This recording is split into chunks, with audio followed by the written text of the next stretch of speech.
Hey, this is Wugambino with Vulpes, and we're gonna pick up the recap with Division 4C Week 9. Awesome. Hello, Um, everyone. Yeah, it's VulpesInculta. Happy to be along. Wugambino was kind enough to let me in. I finally have a setup to do some recaps, so happy to be checking out 4C, even though we're more than halfway through the season. Excited to see how all you guys do for the rest of the year and check out y'all's teams. all right, we should start with the first matchup. I believe it's Skaven versus Lizard, Rebbl versus Urs. It was tied 2-2. Yeah, first thing I see, it's for being week 9, and I think the second season for the majority of these teams. I know Reed Bull came up through the ramp up last year. I'm not sure about Urs, but fairly low TVs for both these guys starting off through the season. So maybe some attrition has come their way through the first 9 games. The Lizards seem to be doing pretty well right now. I mean, they're at 15-20, so they're getting up there. Of Yeah, course, Skaven were down more, but Skaven are always down people because rats die all the time. right. Yeah, that's definitely true. I mean, looking at just the two, I mean the quickly the players that took place in this match. Couple guard gutter runners. You got the Claw Mighty Blow. The Claw Mighty Blow did not inflict any casualties, which is really what I'm sure the Skaven were hoping for, but they're still able to manage to draw out of this. Looks like they had a couple journeymen, so no bench. Um, and looks like the Super Skinks were able to punch in a couple touchdowns, or at least the one skink, and leveled up 2 skinks as well for Earth, which is fantastic. Hopefully, one of them rolls double so we get Blodge skink again or get another one. But Yeah, that jump up, agi up one is quite the piece, though. man, that is a Super Skink. Agility 4 stunty, not fair, really. And no tackle for the Skaven team. So punching skinks was probably difficult. Looks like he got a badly hurt in an MNG on a couple of skinks, including one that caught the MVP and got a level up as well. So that's fortunate for the Lizardmen that he didn't catch a perm or anything. Uh, but overall, I mean, similar amount of blocks were thrown, similar amount of removals as well, similar amount of AV breaks. Um, the Lizards held onto the ball longer, but overall, I mean, 2-2 looks like a couple probably turnovers on their offensive drives, led to some quick touchdowns. Um, 2 gutter runner touchdowns, 2 skink touchdowns, probably some high flying action here.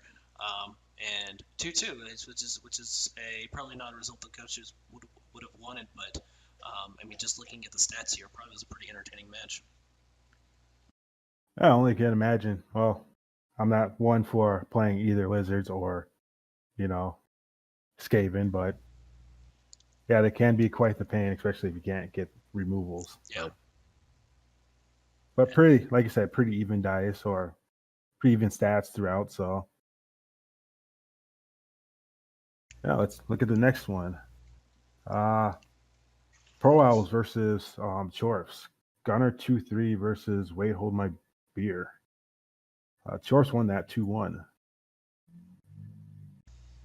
yeah. So both these coaches are pretty active within the Discord with Grandview King, Late Hold My Beer, and Gunner 2-3. So um, it's awesome. And man, I know Gunner has had a rough season so far. I think he's in bottom of the table, but just personally, after watching him play, I know that's not reflective of his coaching skill. He's actually a pretty good coach who knows the game pretty well, but looks like Pro Ls have been. I mean, looking at this game, ate some chore fists with 3 perms, 2 deaths. I mean, where are these badly hurts, huh?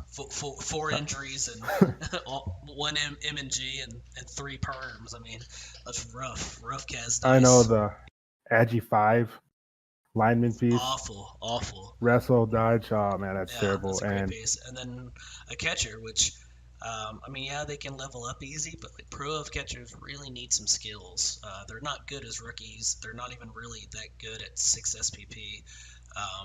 It's really sucks to see the one that's a 6 SPP was able to catch a death. So that's a bummer. One casualty inflicted from his mighty blow catcher, which is good to see.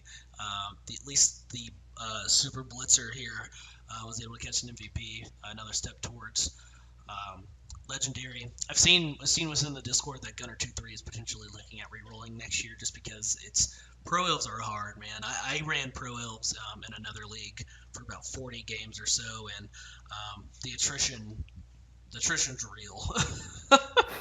The attrition is real and painful.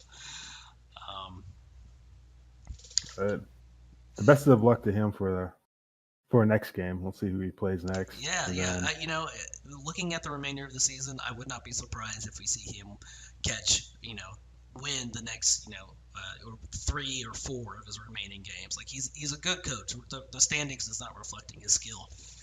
And then looking at Grandview Kings team here, they were able to inflict those 4 casualties. Got some, which is fantastic. His blockers are really well developed. He has 1, 2, 3, Centaur. 4. Yeah, he has the Agility 4 Bull Centaur. I can't believe that thing's still alive. I put a hit on it and no one's taking care of it yet. Did you really? Yeah. Right. Me and him are nemesis right now. Wow. From Alignment League team. Okay. So. What's up, 4C? Yeah. Where y'all at, man? It's rough chuff. I know So I play Chorfs in the league, and so Grandview King is in the Chorf Discord channel for Rebbl, and he was talking about him potentially re-rolling next year too, and putting that Bull Centaur in the market. So the Bull Centaur is not going away anytime soon. Even as a Chorf coach, somebody kill this thing. Let's see it. Yeah, that should not be a thing. Actually, for Bull Centaur. that's just disgusting. That's not fair. His Hobgoblin completed 2 passes this game, which is kind of funny. It's equal amount of passes completed as the Elves. It was just a matchup where the Pro Elves got 5 people got knocked out, 5 people got killed, 21 AV breaks. They just got grinded down. They were able to punch in a touchdown, but ultimately not enough people on the field to be competitive. Yeah, and like I said, if you look at the Chorf team, it's pretty good blockers right there, and if you can't get away from them, those are some elf killers. It'll do damage. Yeah. All right. Next one, Dungeon of Doom, Generic Gamer versus Second Toughest and Infants, Medicinal Carrot. Looks like Underworld took this one 2-0. Yeah, against a fairly good undead team. Looking at the scores here, the Underworld was able to inflict 17 AV breaks, including 11 removals. Oh my gosh! So I'm sure some region might have factored into here. One badly hurt gold and MNG zombie is lucky in that regards. There might have been some hot dice, but taking a quick look at the Underworld team, they really have about 3 players that will kind of rip your head off, including the Clawpalm Blitzer, the Claw Mighty Blow Tackle Blitzer, and then Caliban's Dream. That stupid troll. He wasn't able to inflict any cas here, but 2 casualties from the Claw Palmer, 1 casualty from the Claw Mighty Blow, a random cas from this tackle thrower, and a casualty from a goblin called something like Mama. That is probably rage-inducing. Looks like he has a guard goblin as well. That's interesting.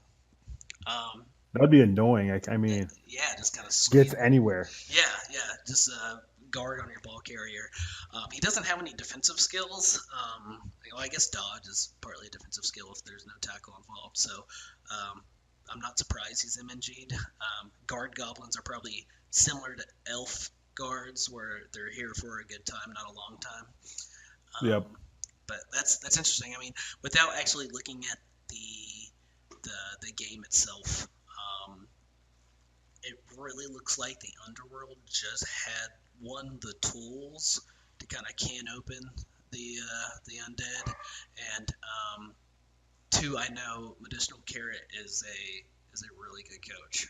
Covered him partly last year in the rookie divisions, and he's a damn good coach. I know Generic Gamer is a good coach as well, but when you're facing against some of the Claw Mighty Blows undead, you potentially have some games like this. Yeah, and the dice look one-sided, and look at the time possession, 68 to 25. Yeah, I mean, Yeah. without actually looking at it, if the Underworld were able to receive and inflict all these casualties, then it could have made the offensive drive for the Undead and Generic Gamer really difficult to get through. But like I said, it's hard to tell without looking at the game exactly. The results of what's happening. No casualties produced by the Mummies or his Mighty Blow White. Just one of those games. I mean, the dice were hot for the Underworld. Probably a good coach, had some good positioning. Your dice wasn't hot, and it can kind of steamroll on you. And probably some of the KOs didn't come back either. I mean, Yeah. 6 KOs. That might have happened early and didn't get the rolls back. Yep. Didn't get any back. So. All right. We got the Eldar Statesman, Randall Clark, versus Welcome to the Dark Side, Queen Elizabeth. Randall Clark just took this one 1-0. Yeah, it's a bit of an upset. Yeah, I mean, I think Queen Elizabeth. We'll take a peek at the standings here. I believe Queen Elizabeth, even after this loss, is still above the table on Randall Clark. So bit of an upset, which is interesting to see. I mean, I know High Elves take a little bit to get going. They were down TV. There probably was a wizard involved. Wizard plus Elves is usually a pretty good combo. That might have had something to do with it. But yeah, a really good win for the High Elves. See, not much for blocks throughout. Armor breaks on the low end. Yeah, casualty not a lot going each on. looks like. So interesting. And taking a quick look at the teams, only one casualty inflicted between both teams. It was the Mighty Blue Blitzer. Yeah, it's without a lot of information. This report does not really tell you how the game went. In some elf mirrors, a lot of it is it's going to be difficult to score because they're able to screen off really well. If you're not producing the AV breaks or the removals, they're usually able to put themselves in a position to prevent you from moving up the field quickly. So especially if they have a wizard, you're trying to play loose, things can get kind of out of whack, and who knows exactly how this game actually turned out. The report probably isn't going to really give us enough information, such as looking at earlier the Chorf versus Pro Elf matchup. It's kind of obvious what happened there with the amount of removals that we've seen. So this probably would have been a good one to try to check out eventually to see exactly how this game developed and what happened. There could have been some key dice rolls, a snake at the beginning of a turn that led to a turnover or prevented a score. Some key dice. Eventually, a lot of times in these, similar elf matches, it comes down to key dice rolls. Who's able to make them, who's not, and that's. And where they fail. Yeah, where do they fail, and how were they able to alleviate the failure as well? So tough to say what happened here. Ultimately, it's Blood Bowl. These results happen. Congratulations, Randall Clark, for what as kind of an outsider coming in, appears to be an upset. Really good win on his resume, kind of boosting his team up for the rest of the season. Yeah, it looks like when we look at the standings of the division, we're able to see where they're at. Those both of those guys are competing for a playoff spot. So fantastic. All right, who we got next? The Berserker Gang, Brigadier versus Primal Concrete Sledge, Incesticide. Draw 1-1. So first thing that jumps off the page with me is one, the 470 TV difference between this game, and two, the Norse-induced Morgenthorg. Oh my god, yeah. So hell yeah! First off, that's probably a lot of fun. I know Morg is not the best use of your inducement money, but he's a lot of fun. And he can put some hurting on some beastmen. He didn't produce any casualties, but I know just being was a streak 6 or whatever he is has a presence. The similar amount of blocks were thrown. I know usually with Norse, with the amount of frenzy that they have, that they usually skew towards a high amount of blocks. So the fact that the Chaos were still able to outblock them is impressive. Outdamaged him a little bit too. Yeah, I mean, able to inflict those 5 AB7. casualties. Yeah, AB7, not surprising. Quite a bit of mighty blow on the Chaos team. He does have that one claw palm. Quite a bit of mighty blow through his warriors. So, really, the Kaz mostly fell. Well, actually, the mighty blow players only attributed to 2 of the 5 casualties. So, bit interesting in that aspect. They were able to drop a lot of blocks. Wasn't enough to prevent them from scoring, obviously, and the Chaos only had the ball for about 31% of the time.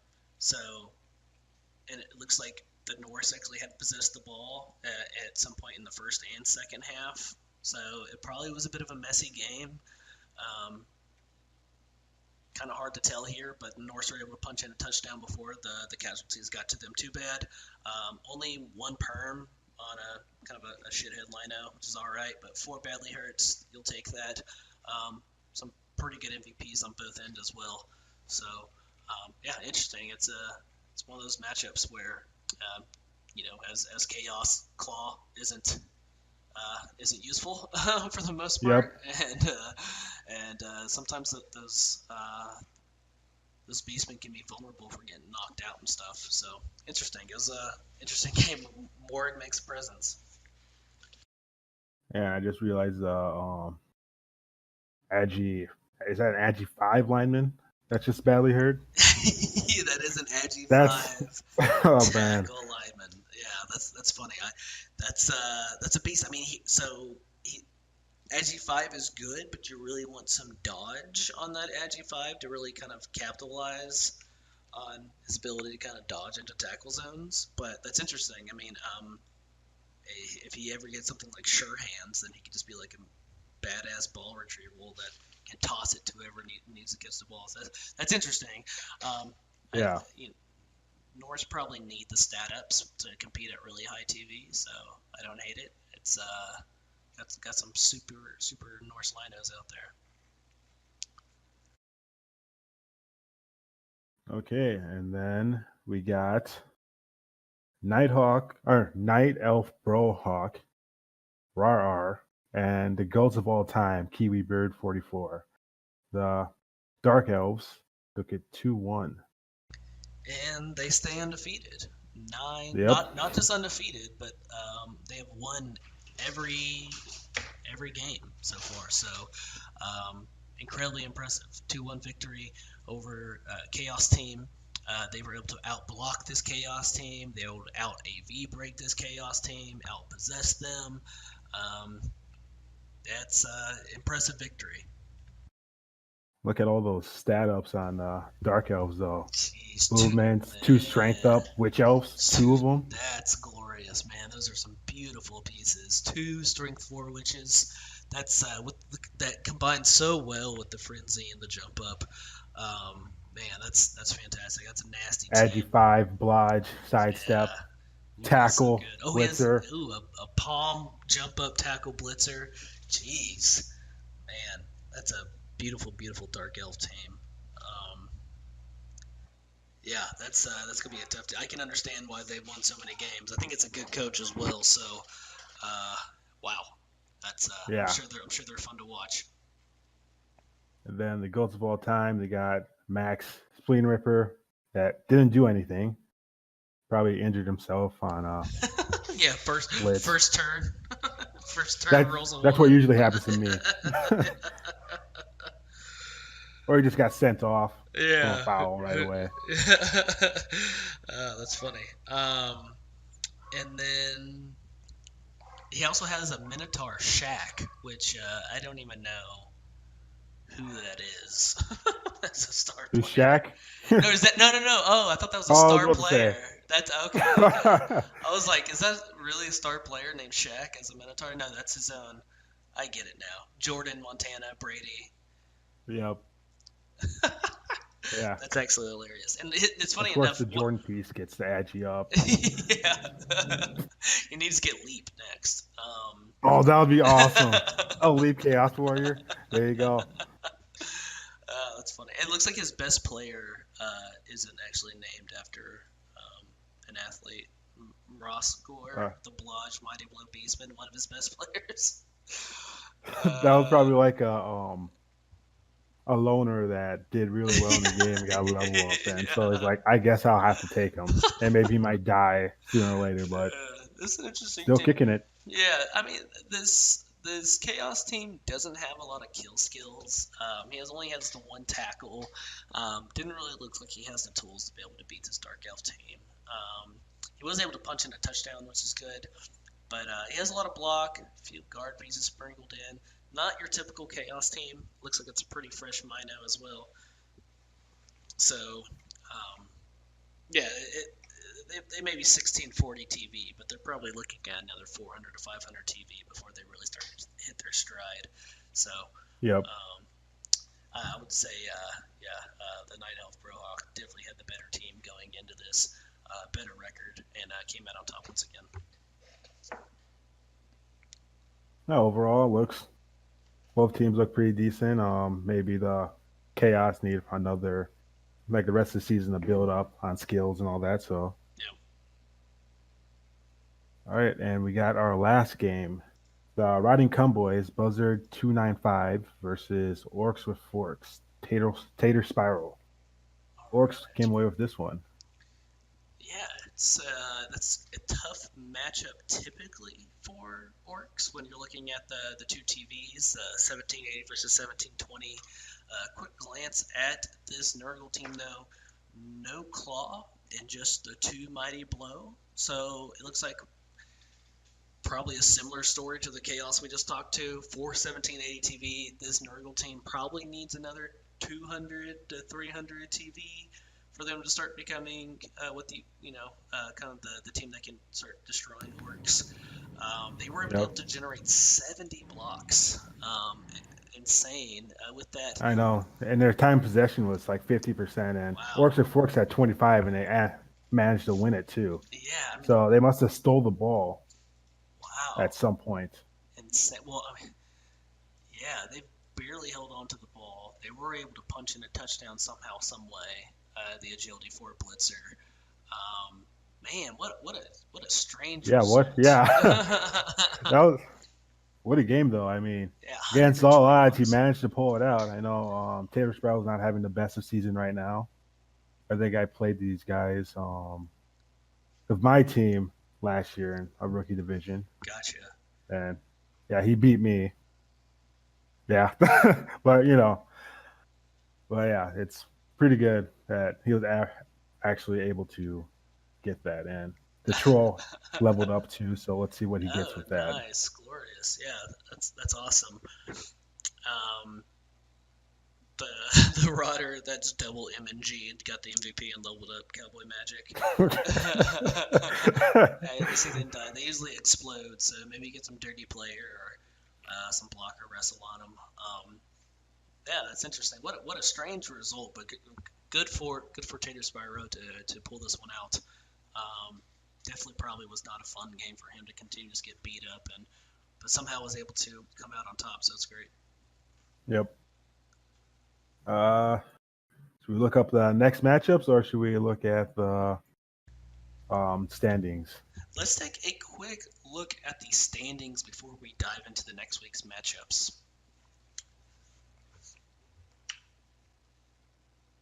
All right. Looks like we have the Dark Elves on top, 9-0, 14 touchdowns. Is that the most points generated from any team in Rebbl so far? I mean, obviously it has to be at least tied. Does anyone else in Rebbl have 9 wins? I'm checking that out now. I don't think so. I don't think so. There is a team in 5E, Trapsu, and a Skaven team in 5E. They're 810. They also have an undead team that's 710. Um, yeah. Yeah, usually all sevens are the rest of the way. So Wow. congratulations. Incredible. Man. Yeah. What a run. I mean, just in Blood Bowl itself, you see the best coaches in the world really only win about maybe like 70% of the time, 75% of the time. So be able to rattle off 9 wins in a row is one, I'm sure he's had some luck along the way. 2, we saw how beastly his team is. And 3, well done to him to being a good enough coach to pull it off. Yep. Then we got Urs, second, Lizardman. Yeah, in the Challenger Cup spot as well. So that's it's 6-2-1, 20 points generated. Gonna be tough for him to catch up to Night Elf Brohawks and the Dark Elves, but he has a pretty solid grip on that Challenger Cup spot. He has a few guys chasing him behind him, but it's in his destiny to go ahead and take that through and be able to compete in the Challenger Cups after the season. All right, and following it up, you got Queen Elizabeth, 5 wins, 3 draws, 1 loss. And yeah, and it was Randall Clark was able to give him his first loss on the season. Yep, Yeah, so that was a bit of an upset. So I remember Queen Elizabeth having a really good year last year too. That's a good coach and good team. So not surprised he stores the top of the table. Yeah, they're not too far behind. Queen Elizabeth, Reed Bull, and Randall Clark. They're actually fairly close. Well, Urs doesn't have too far of a lead, so it could swing either way. Yeah, yet. 1 week it can swing, no doubt. Then we got Medicinal Carrots, Wait Hold My Beer, both hanging out at 14 points, 4-2-3. So, stay in the middle of the pack. Generic Gamer, set side. Probably had better seasons, but Blood Bowl doesn't go your way at all. Right. Yeah. Yeah, I can understand that. I know personally, my second season with my chore team was awful. I think I was like 4 wins and maybe like 2 draws and 7 losses or something. Like I just got beat up. So I can relate to everyone towards the bottom of the table here. Second season team just kind of really getting beat up in and out every week. It's a bit to it's hard not to get frustrated and down on yourself on the team. So that's why I'm glad to see like Gunner 2-3 or towards the end of the table. He's really looking forward to potentially playing with a new team next year. He's not looking at, hey, screw this, I'm done playing, screw Rebbl. That's has been a common reaction in the last few weeks. Where I've seen quite a bit of coaches in G-Man, Big O, and RL to just kind of give up on Blood Bowl in general, which I can understand. It's a frustrating game. It's not for everybody, obviously, but it's always good to see a coach say, okay, not my season. Let's move on. I'll be better next time. Yep. Just got to keep up that positive spirits. I mean, like you said, games don't go your way. It gets frustrating. Last year with my Bretonians, I was doing fairly well at the start, and then everything just fell apart. So yeah, it can happen. It happens to a lot of people. It happens to the best coaches also. Like you see some of the best coaches have some really bad years out there. So yeah, keep at it. Try to have fun. If it is you decide that you are going to re-roll to the next season, ruin some other teams out there before you do it, right? Give Raaraar his first loss. Knock the Lizardmen out of their spot as well. Let's see you go out there and win.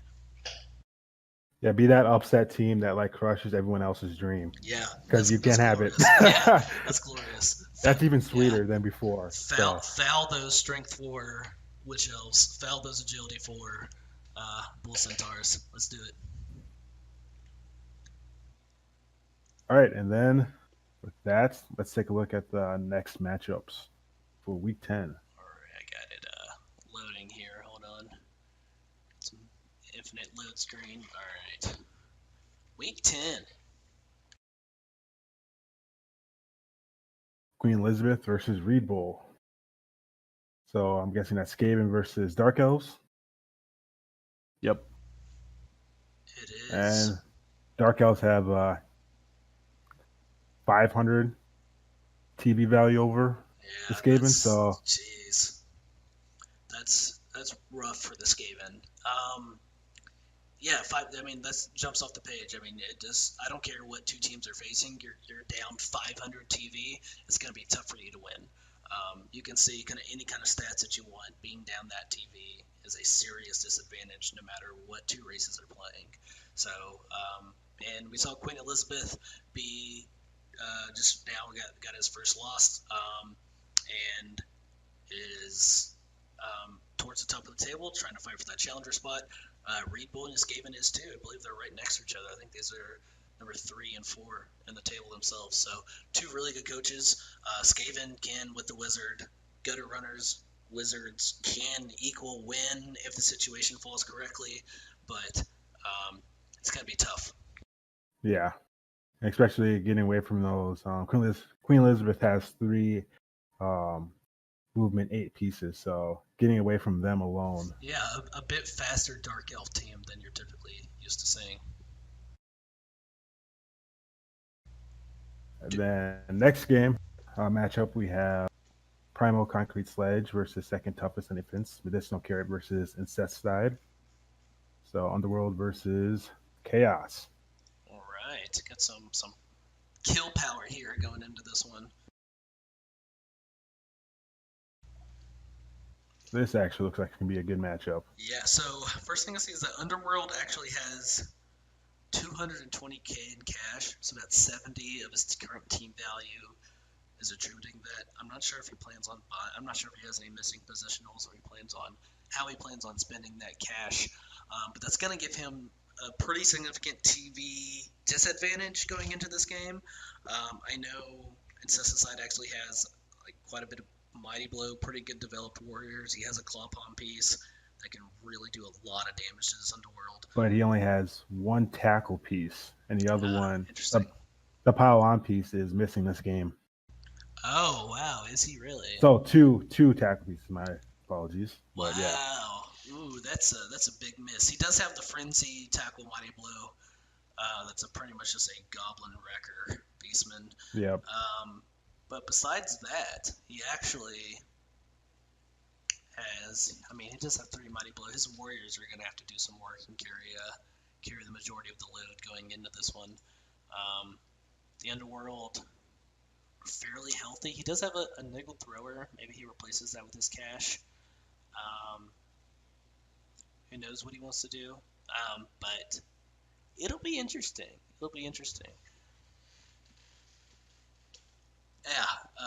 Yeah.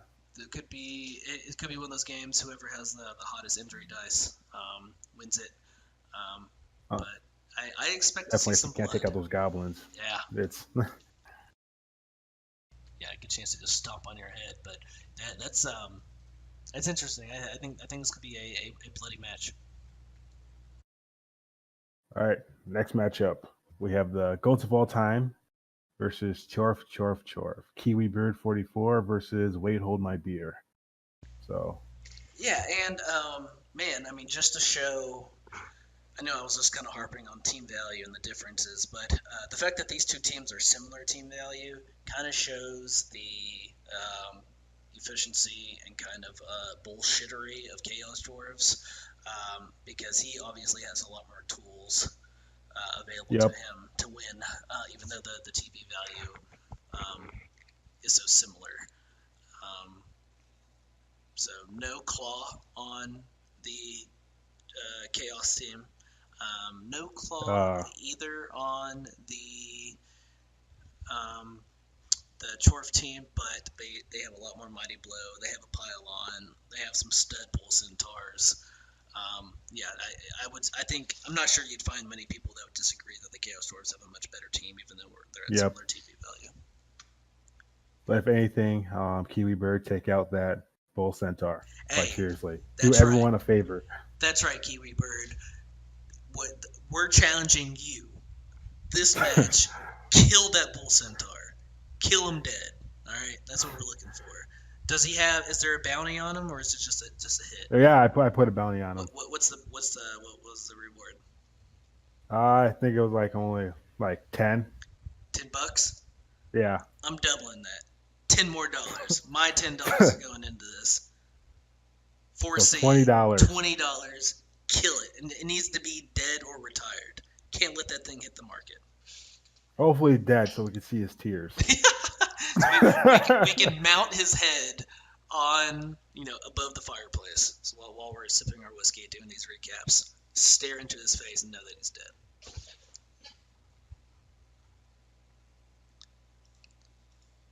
All right, so the next matchup, we got Orcs with Forks versus the Lackland Long Tongues. Tater Spiral versus Earths. Yeah, interesting. I mean, these matchups are a lot of it comes down to those injury ties once again. So the Lizards have a bit of extra cash to burn off. So they're going to have potentially a wizard going into this match. A wizard and that super skink could just win the match by themselves. That's true. If it keeps them away from Tater Spiral's Howie Long, the Blitzer pile on Mighty Blow tackle with Pro. Oh yeah, that is a skink destroyer for sure. So if you get sick him on those skinks and get some injury dice on them, Earth will have a hard time. Yeah, that's more difficult time. So yeah. It's tough to say. I mean, the Lizards have had more success this season. They do have 3 guard on their Saurus. 2 guard on the Black Orcs is pretty good. Oh, there's guard on the Troll as well, the Block Troll. Didn't that Troll level up last match? Was able to think so, yeah. roll the doubles and grab block. That's fantastic. Yeah, that's a great Troll. He also has guard on a Lino, so 1, 2, 3, 4, 5, 6 guard for the Orcs. 1, 2, only 3 guard for the Lizards, but they do have a bunch more strength 4. This is interesting. It'll be fairly even in my opinion. I think so, especially if the Lizardsmen grab a wizard. That's going to be could be a deciding factor. But yeah, I think it is fairly even, and it wouldn't be surprised if ultimately this ends up being a draw at the end. But it was good to see Tater Spyro get off the schneid and get a win last week. Maybe he can carry that momentum and get an upset here again. Yep. Good luck to you both. Next, we got the Riding Cumboys and No Sleep Till Elfheim. Buzzard 295 versus Gunner 23. All right, we got a pretty good Nurgle team that's almost on the verge of being great against an Elf team that has faced a lot of attrition this year, but it's still an Elf team. They're going to be 1570 TV. They have Mighty Blow, 2 good blitzers.